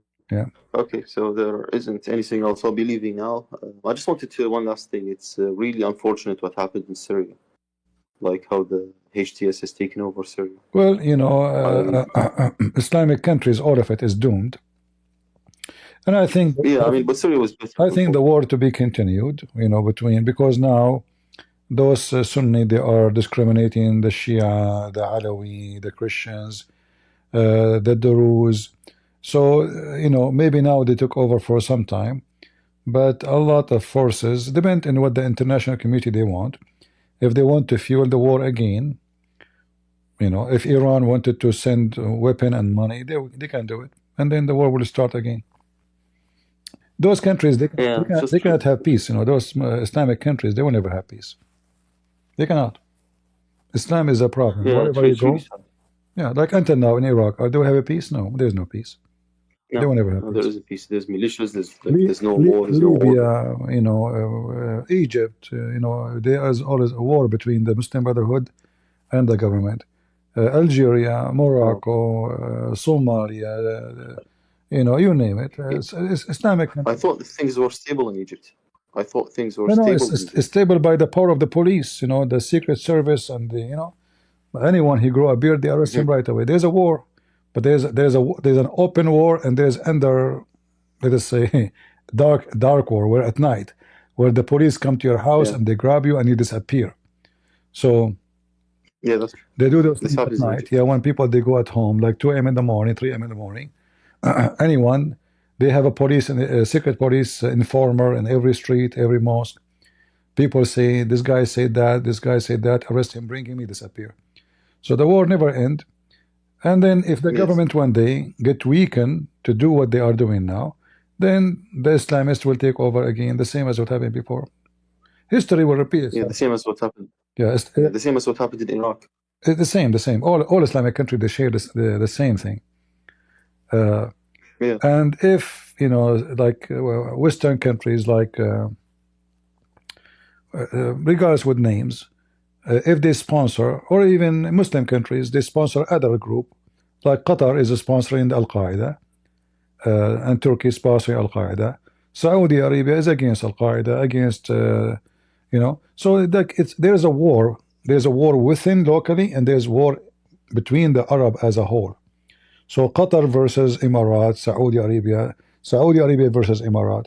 Qatar hate Saudi Arabia, Qatar hate Emirat, Emirat hate Qatar, Bahrain hate Qatar, Egypt hate Qatar, and then all of them they hate each other, and then each one of them he support a group. Like now in Libya, Egypt support a group, Emirat support the other group.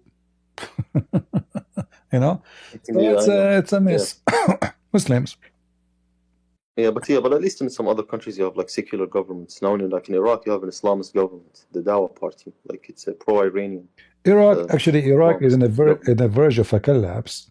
If the American now decide to take their army from Iraq will collapse. But even the government. Because Iran is having a huge, massive forces, which are Shia. They belong to her, you know, to Iran. So they can command them to go at war to take over the government. I mean, they have already taken over the government. The government in Iraq is already. No, not really. No, it's not. It's not that much. It's especially now because of Israel. Most of the leaders of those groups, they are in the run. They are hiding. Yeah, that's true. Yeah. Like Israel can destroy Iraq and make the Shia lose their government in the same they did to Syria, if they decide. Yeah, but then if ISIS will take over, why Israel will care? Yeah, you know, that's true. But it will be bad for the Iraqis, like living on Israel. At the end of the day, they prefer idiot, stupid, who will have a weak country better than having a smart, weak enemy. Because at the end of the day, all Muslims are the enemy of Israel. So having ISIS, the stupid ISIS, better than having a smart, intelligent, educated enemy. Yeah, like with Iraq. Yeah, this is why now the enemy of Israel in Syria, they are Al-Qaeda. Still, they are not going to be strong because they are stupid, they are ignorant, they are dummy, and they will have sanctions around them, and the whole world will be watching them. So they will not. The Assad regime was, you know, a guy wearing a suit. You know, he looked like a civil person, so he can deceive community and make them support him. The Al-Qaeda, no, they cannot deceive anybody. You know, the Al-Qaeda. Yeah, Bashar al-Assad's wife is also like non-hijabi. She was like she looked Western. And then we find out that he have, you know, hundred of drugs manufacturers. You know, and yeah. So it's unfortunate that the Middle East became like this before it was Christian. Well, what you can say. Yeah, that is what it is. I mean, the termite of Muhammad, did you say? Islam will be conquered at the end, you know, but our war is more effective than the war is done by, you know, weapon. Because you kill a terrorist, his son will come back. But if you convert a terrorist out of Islam, his son will become a Christian. You know? Yeah, that's true. So like you now, you used to be a Muslim, now you are not a Muslim. Yeah. So you will not do what you know, what terrorists do. Yeah. Yeah, that's true. So I was saved like forever from Islam. Okay, so goodbye. And the funny is that all Muslim, religious Muslims, they grow drugs and they sell drugs. Yeah, that's true. Like the Taliban do. Yeah, all of them. It's kind of strange how they are so religious. Look at this. I don't know if you see the videos. Yeah. Drugs everywhere. Yeah, it's outrageous. Drugs everywhere. You know, they sell drugs to everybody. They are hiding them in the, you know, even children's seats, in machines, electric machines to import. I mean, it's all over. They are like everywhere. Yeah. You know, it's like they're even selling them in Europe. The same, and Taliban, they do the same. Hezbollah do the same. Assad do the same. All of them do the same. You know, look, all those are ready to be shipped. All of this is drugs, and this is the engine. You see the engine for you know. They put it inside. You know. Yeah, I see. Yeah, they put it inside. The drugs is inside it. You open it. Look, the drugs. Yeah. They are making billions, billions from this. Yeah. Yeah, trillions. That's how they get their money. That's how they make their money. All Islamic religious, they are drug dealers. Yeah, like Hezbollah and Red Mercury. Hezbollah, like exactly. Hezbollah have a, you know, this is part of Hezbollah business anyway. Hezbollah is the one who taught the Syrian regime how to make those drugs, because the start is from Lebanon. Oh, I thought it was the other way around. I thought that the Syrian regime taught Hezbollah. No, because Hezbollah doing that from long time before. The Syrian regime, after they put sanctions, now they need to find a way to make money. So they switch, because they took the oil from them. They took, you know, they put sanctions. So now they have to find a way to make money, and they, you know, they go to drugs, as Hezbollah doing. Yeah, I don't really know what to say, man. Like, I used to think that Hezbollah were like good because they fought like the Islamic Brotherhood. Oh, they are fighting because they want Iran to take over. Like, you know, they are Hezbollah is trying to establish an Islamic Shia state. The Sunni, they are trying to establish Islamic Sunni state. So in the appearance, Hezbollah is supporting Hamas, but the agenda of Hezbollah is to use Hamas to give themselves a good reputation to make the Muslim Sunni convert to Shia. So they say, look, we are the one who defend the Muslim Sunni in Gaza. Where is the Muslim Sunni? Not for the sake of the Muslim Sunni in Gaza, because they are killing Sunni in Syria. How you support Sunni in Gaza, you kill Sunni in Syria. Doesn't make sense, you know? Yeah, it doesn't make sense. So they're trying to get people to convert to Shia. Yeah, so it's a propaganda, you know. It's a propaganda action, and it worked. They were able to convert a lot of people to Shiaism under the name of they are doing the defense of Islam and protecting Muslims in Gaza, you know. Yeah. Yeah, I've seen that in Iraq. A lot of Iraqis have converted to Shia Islam. Yeah. Sunni Iraqis. Yeah, because, you know, those Sunni, they are trying to find, if you want to get a good job, you have to be Sunni. You know, I mean Shia, sorry. In the time of Saddam Hussein, it was the opposite. Yes, it was the opposite. You know, I don't know if you know, Egypt used to be all of it Shia. Do you know that? No, I didn't know that. Yeah. Like during the Fatimi? Exactly. Dynasty? During the Hakim bi Amrullah al-Fatimi, you see the Azhar University?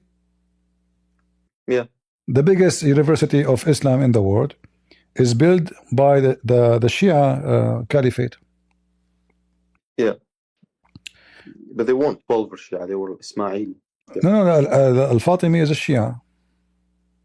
Yeah, but not the 12. The 12. Yeah, it doesn't matter. They are still Shia. But look what happened. Yeah. When the king changed, the king became Sunni. Everybody is Sunni now. The Shia now, Salahuddin, I think, the Shia now, they are in Egypt, they are like I don't know, very small number, but the whole country, and they're persecuted. Yeah, the whole country was Shia. Same in Iraq, same in Syria. Actually, if Hezbollah was able to control longer, in the plan is in maybe in 50, 60 years from now, the Shia, they will become majority. They were bringing Muslims, Shia, to give them citizenship, and now now the Al-Qaeda, they are doing the same. I saw a video today. Al-Qaeda, they are going inside a Christian house, Christian man, intimidate him, saying to him, why you don't convert to Islam? But they are trying to make it like they are not forcing him, but obviously it is. They are going inside his house. Why are you going inside the house of the guy? They look at his door, they get in without permission. They are asking him, why you don't convert to Islam? We will be back to talk to you again. You should convert. And this guy, they are having weapon with them. So the plan now in Syria, the same as Hezbollah, we just replaced the gang from the Shia gang to the Sunni gangs. They are going to try to intimidate the Christians, you know, whatever left of the Christians there, because a lot of them, they left already, you know, running away for their life. Yeah, well, yeah, it's a shame that Christians don't try to like get people to convert to Christianity. Like, no, we are, you know, we cannot blame them. If you live in those countries, they are a small minority. They will be killed in one day, you know.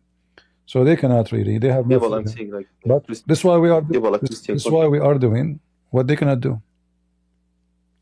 Yeah, but I'm not talking about like Christian countries like America when they invaded Iraq. They didn't like. Well, in you know, you see, in the West there is a freedom. So if you can convince somebody to become somebody else, yeah, sure, no problem. So, but a lot of Muslims are leaving Islam when they come to the West anyway. Yeah, that's true. I've seen that myself. Yeah.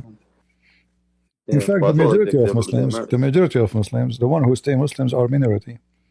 Especially after you start receiving education, seeing how stupid the Quran is. And by the help of people like us, you know, you will see that the Quran is just a stupid book.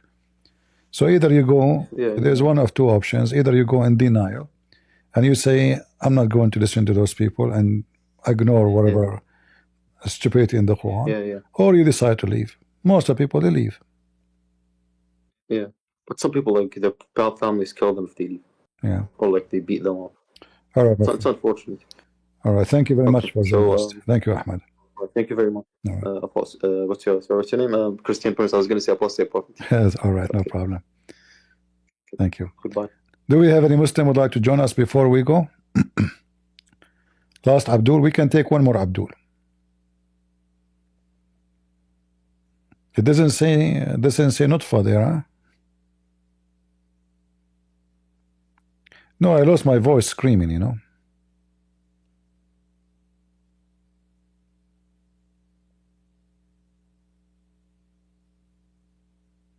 Because they make you scream and then you lose your voice. If you notice the tactic of those people, they ask you a question, they will not even give you a chance to answer it.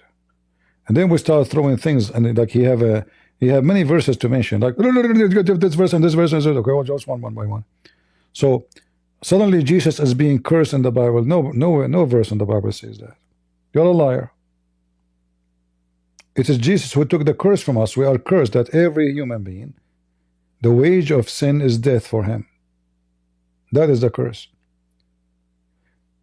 Anyone who is killed on the cross is cursed, because usually the one who killed in the cross is a penalty for a crime he done. But Jesus never committed a crime. So Jesus took the curse. They cursed him. They insulted him. They crucified him for no guilt, except he said the truth about who he is. So the Abdul, he lied. He come to us, he said, look what Jesus says. And then he says, well, Jesus says I cannot do anything for myself. But then when you show him what the Bible says, the same chapter he is reading from, you will see Jesus confirming that he is God's son. He have the power over all creatures.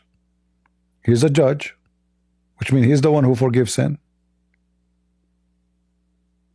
No one else.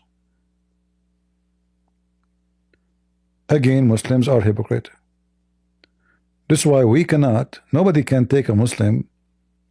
They don't have dignity, you know. Do you accept, okay, you are mentioning John 5. Okay, do you accept what John 5 saying? He want only to accept where it says, I can do nothing of myself. You see the hypocrisy? I said to him, okay, can I do the same with you in the Quran? Can I quote 2 words and ignore the rest of the verse? All of us, we knew that the whole Bible is about Jesus being God. The whole idea of the Bible, what is the purpose of this book? Jesus is God, He is the Savior. That's all. You want to be saved? You have to believe in Jesus.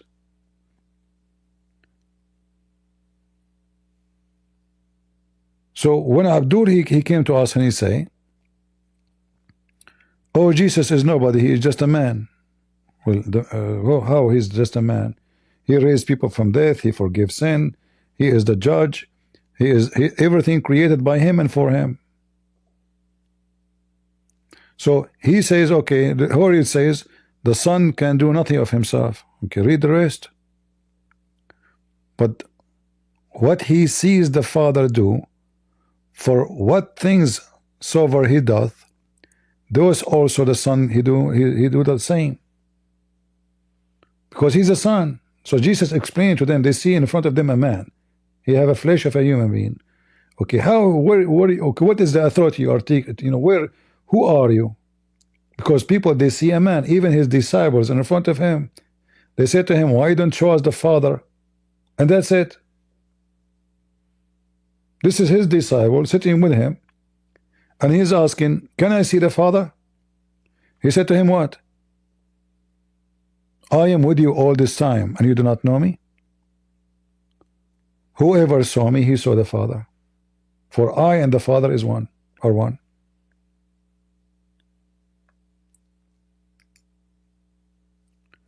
So Abdul, they try to manipulate what the Bible is saying, trying to make it something else, and they give suddenly they are the one who can explain our belief, our book, our Bible.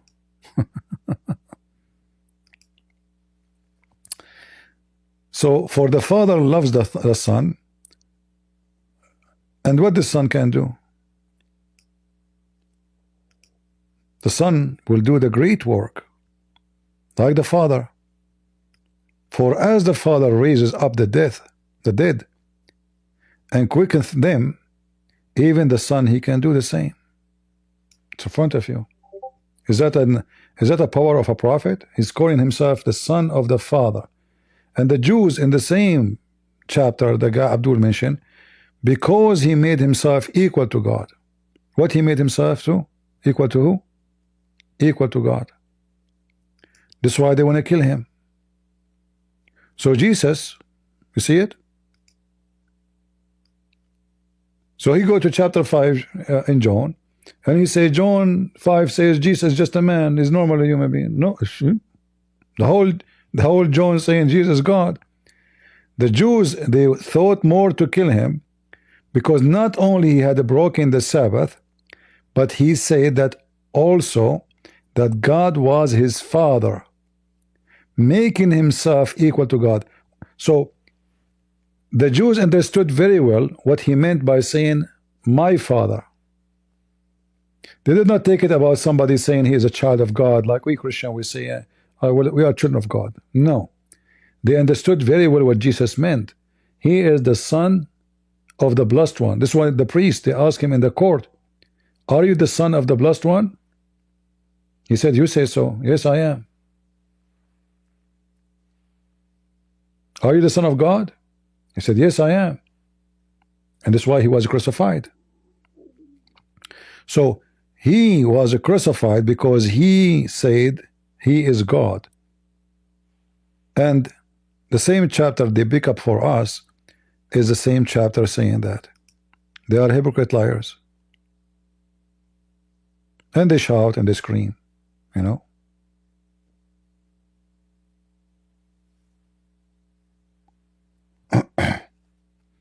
Hypocrite, like their prophet. Do we have any Muslim before we go? We have Sheikh Omar. Let us say Sheikh Omar.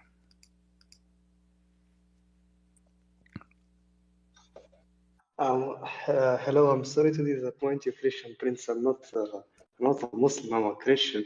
But I have like a very, very fast question. Can I ask? Okay.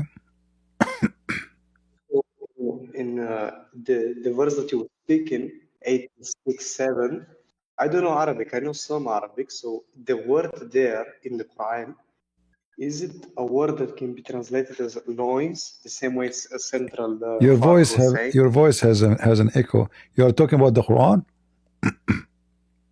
Yes, about the Quran, yeah. What chapter? Do you hear me better now? What chapter? 86:7, the verse he was talking until Okay. now.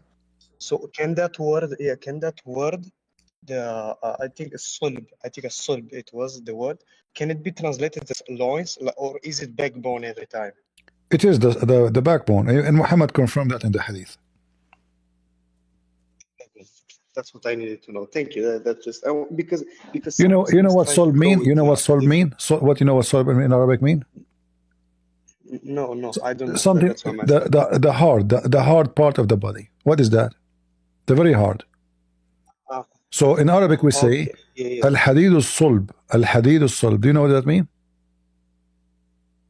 Hadid is iron. No, I'm not sure. Hadid is iron. So al-hadid al-sulb, because it can be iron but it's liquid, melted, right? So when I say the sulb, it's mean the one is not melted. So a sulb is for something, the part which is very hard, and this is in the case of the human being, is the bones. And not only that, a sulb present not only the backbone, present the last thing, like in the spine, there's a little tiny bone. All right? Yeah, I know about it. Yeah, that one, Muhammad, he said, like Muhammad, he spoke about it too, because they noticed that the whole body, the bones are, most of the bones you can break, but that bone is so hard to break, the last one in the spine. And this is where, according to Muhammad, this is what the sulb is. So it's not only the spine, it is the last bone in the spine. Thank you so much for You're welcome. God bless you. We're praying for you. Don't stop. See you. All right.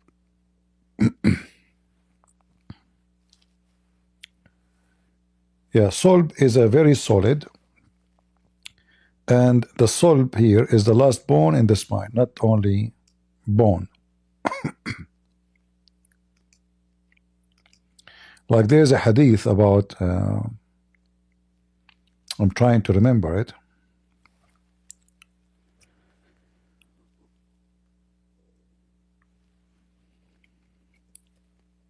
I'm getting sleepy, sorry.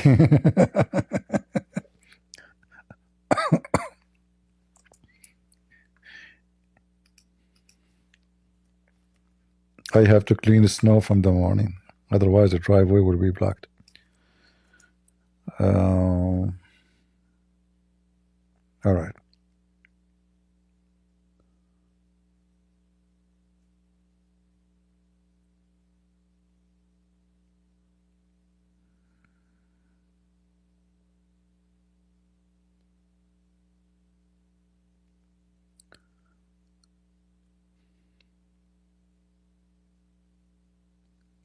Yeah, you see the Muslims in the English translation, they translate sulbahu only as a spine, which is not true.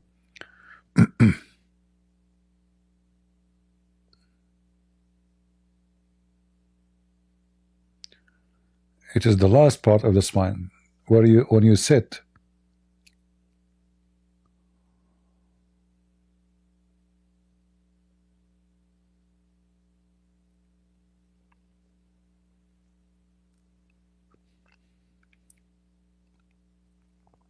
You see in the translation, if we go to the hadith, they're just saying the spine, but it's not correct.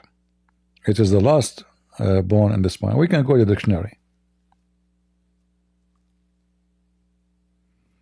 See, all of those, they translate it as that when he sat, when he is a prayer, he sat in his spine. Nobody sat in his spine. This is the last bone in your back. The one is coming down from your spine to your butt. You see it? This is not the spine. Nobody sat on his spine.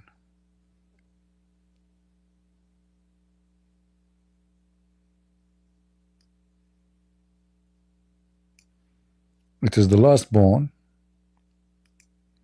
the small bone. But all translation here is saying the word spine, but we know that you don't sit in your spine. And the Muslim, when they pray, they don't sit in their, like, they don't lay down in their back, right? There's only, it's his butt touch the ground, and one bone only from the spine will be touching the ground. All of those verses, see it?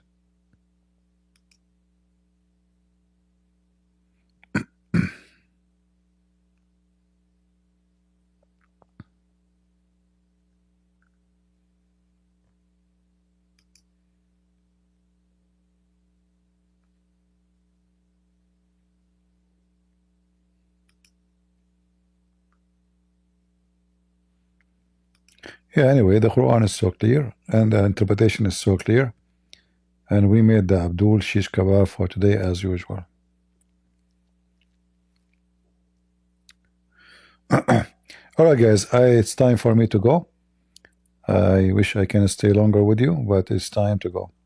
Feel free to download the videos because we spoke about many things. Like you can download the video exposing this blonde liar women, and you can download the parts about those Abdul calling one after one and make a good fun of it, so everybody will laugh and see how they lie. And you remember when they ask everyone about how in the Bible it says like kill the children, right? If you answer the Muslims from the Bible, they will say to you, shame on you to say that Muhammad, he says kill them and their kids too. I can show you the hadith. But the same story about Samuel, the Muslim, they call him Shamuel, it is exists in the Quran, chapter 2, verse number 246, 247. And as you see here, those enemy of the Jews, they killed every one of them. They burned their houses, they enslaved their women, they opened the belly of the women if she have a child. Only one woman left. Read it.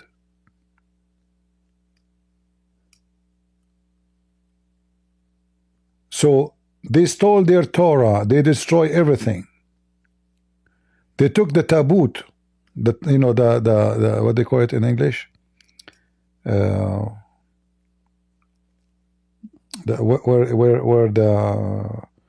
the promise of God is given to them. And then the king also, he even took their holy Torah. And only few of the Israeli who memorized it reminded. They killed everybody. The prophethood halted among their various tribes, and only one pregnant woman, according to Ibn Kathir, remind of offspring of Levi, in whom the the prophethood still appeared. Her husband has been killed, so the Israeli kept her in a house. So Allah may give her a boy who would be their prophet. The women also kept invoking Allah to grant her a boy. So those people here, to make the story simple, those people, they killed almost the Jews. They destroyed their life. They kidnapped them. They took them. You can read the rest. I mean, the rest is so horrible.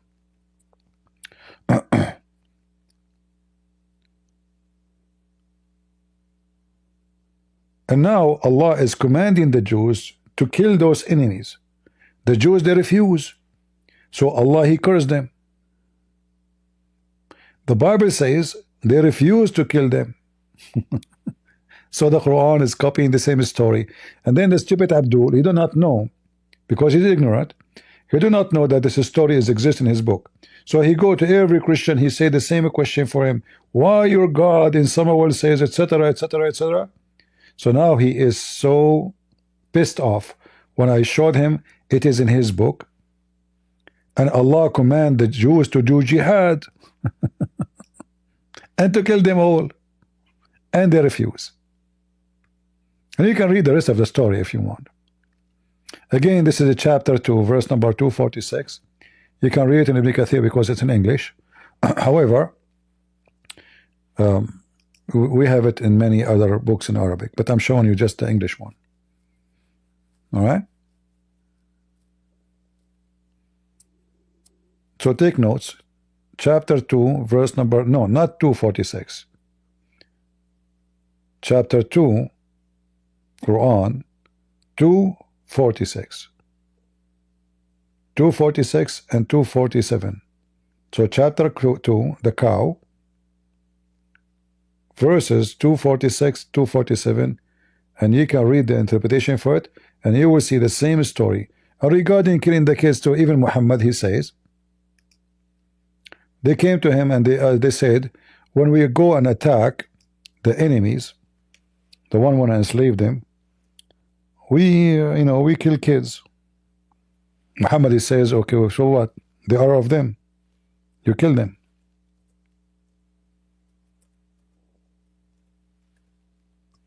And we have the story about the guy, the boy from the story of Al-Khadr, remember? So here they are asking, we are killing their children. They said, so what? They are from them. Kill them. Treat them the same as their parents. So what?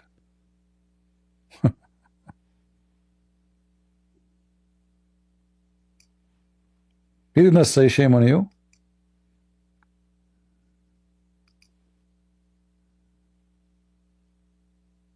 See it? And the Muslims here, they are adding, saying at night, where it says at night, there's nothing at night. Just to fabricate, to say, oh, this is about night maybe. No. They attack, and they are killing women and children. Muhammad, he says, well, they are from them. Kill them. So what? Who care?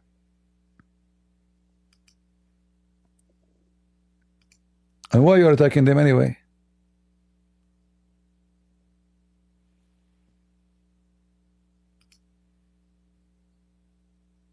Right? In fact, this is happening during the daytime. As you see, they are working, feeding their animals. They don't do that at night. People at that time, they sleep by 6, 7 o'clock. They go, there's not set, there's no light, there's no electricity, there's no TV. So they attack the people, and they steal the women and the children in the best scenario.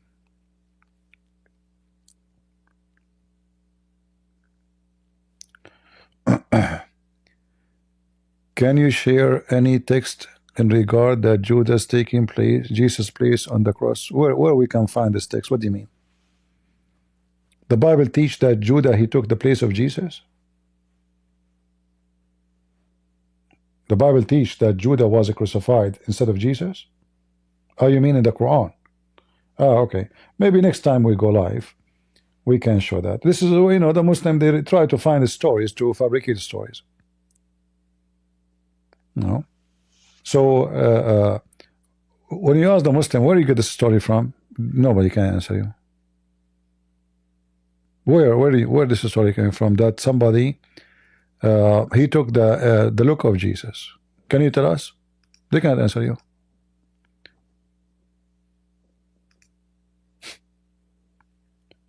In fact, the major story, well known by Muslims, accepted by them, that supposedly Isa, he said to his followers, who of you want to take my look so I can run away?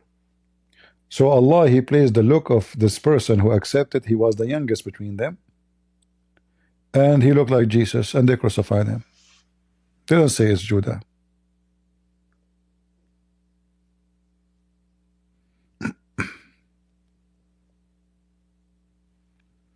All right.